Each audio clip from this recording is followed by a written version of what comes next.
So let's go to Luke chapter 11. Luke chapter 11, verse 29.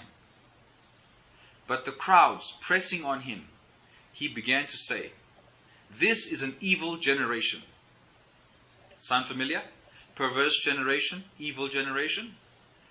It seeks a sign, and no sign will be given to it except the sign of the prophet Jonah. So Jesus is speaking to the people, and he says, the sign that will be given is the sign of the prophet Jonah.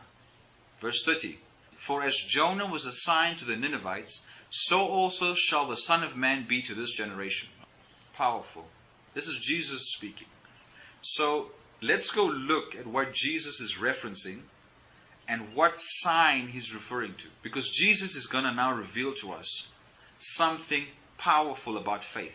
Because remember what he said in verse 29. This is an evil generation. And remember Deuteronomy said this is a perverse generation. And he qualifies that upon saying they have no faith. So now Jesus is saying the same thing. This is an evil generation. But Jesus, in illustrating that the sign of the prophet Jonah would be the sign given, is actually going to do a fantastic teaching on faith. This is Jesus revealing faith to us. It is fantastic. So let's go to the prophet Jonah, chapter 1. Okay? Remember what Jesus said. For as Jonah was a sign to the Ninevites, so also shall the Son of Man be to this generation. Okay? So he's comparing. He's saying Jonah was a sign, and the Son of Man will be a sign. So let's go and look at Jonah to see how Jesus is revealing faith, okay, to what he calls an evil generation, to what Deuteronomy calls a perverse generation. Chapter 1, verse 17, book of Jonah. And Jehovah had prepared a great fish to swallow up Jonah. And Jonah was in the belly of the fish 3 days and 3 nights. Does that sound familiar? Jesus was in the belly of the earth 3 days and 3 nights. Okay? So the parallels are just amazing. Now go to chapter 2 of Jonah, verse 1. Then Jonah prayed to the Lord his God out of the fish's belly. Now remember something. The Old Testament is a shadow, and the New Testament is the substance of the shadow. Okay? So when Jesus was referencing Jonah, Jesus was revealing what he was about to go through, but he was revealing it through the story of prophet Jonah. So Jonah prays to the Lord his God, Jonah chapter 2 verse 1, out of the fish's belly and said, I cried by reason of my affliction to the Lord, and he heard me. Remember something, Jonah is in the belly of the fish, right? Jonah chapter 1 verse 17, and Jonah was in the belly of the fish 3 days and 3 nights. So while he's in the belly of the fish, right, which is a perfect parallel of Jesus in the belly of the earth, Jonah prays, which means Jesus in the belly of the earth also prayed. These are parallels. We have to understand that. That's why Jesus said this will be the sign to them. And said, verse 2, chapter 2 verse 2, I cried by reason of my affliction to the Lord, and he heard me. Do you realize Jesus is in the belly of the earth, and he says, God heard me. He's still in the belly of the earth. Jonah is still in the belly of the fish. Jesus is revealing to us what faith is.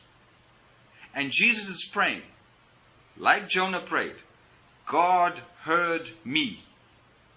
While he's in the belly of the earth. Verse 3, for thou hast cast me into the deep, in the midst of the seas, and the floods compassed me about. All thy billows and thy waves passed over me. I am cast out of thy sight, but I will look again towards thy holy temple. Remember, Jonah is in the belly of the fish praying this. And he's saying things like, God, you've heard me, in verse 2. And then in verse 4, I will still look towards thy holy temple. And Jesus is paralleling his 3 days in the earth with Jonah's 3 days in the fish. So when Jesus was in the belly of the earth, he said, I will still look towards thy holy temple in the midst of this, what I'm going through. Verse 5, the waters compassed me about, even to the soul. The depth closed me round about. The weeds wrapped about my head. I went to the bottoms of the mountains. The earth with her bars, verse 6, was about me forever. Yet hast thou brought my life up from corruption, my God. Jesus and Jonah are saying this while they are in the belly of the earth and the fish. Yet you've brought up my life from corruption. Remember, folks, this is a parallel on Jesus. 3 days and 3 nights in the belly of the earth. And he says to God, I will look towards your temple. You've brought up my life from corruption. He's still in the belly of the earth, yet he says, you have brought me up from corruption. Remember, Jesus revealing to us faith, trust in what God has said. Verse 7, Jonah chapter 2. When my soul fainted within me, I remembered the Lord, and my prayer came to thee, O God, into thy temple. My God. Listen to verse 8. Verse 8 of Jonah chapter 2 is the heartbeat of faith for the believer. Listen to verse 8. And Jesus is speaking while he's in the belly of the earth, and Jonah is speaking while he's in the belly of the fish. Remember, Jesus was the one who paralleled Jonah's story with what he was going to do, or endure, or go through. Jonah chapter 2 verse 8. They that observe lying vanities, forsake their own mercy. They that observe lying vanities forsake their own mercy. Do you hear what Jesus is calling all the factual information? Do you hear it? Were the waters not compassed about him? Was his head not wrapped in weeds? Was he not cast out of God's sight? Was he not cast into the deep? Didn't the floods bury him? Didn't the waves pass over him? Didn't he cry out of the belly of hell? Weren't those factual?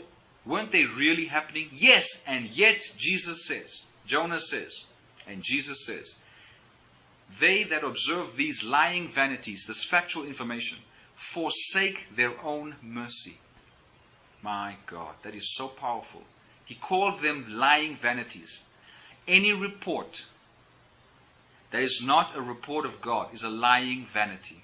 This is what God is trying to reveal to the believers here in this passage. This is what Jesus is revealing in terms of operating by faith. There is only one report that faith has. But there is another report that doubt and unbelief has.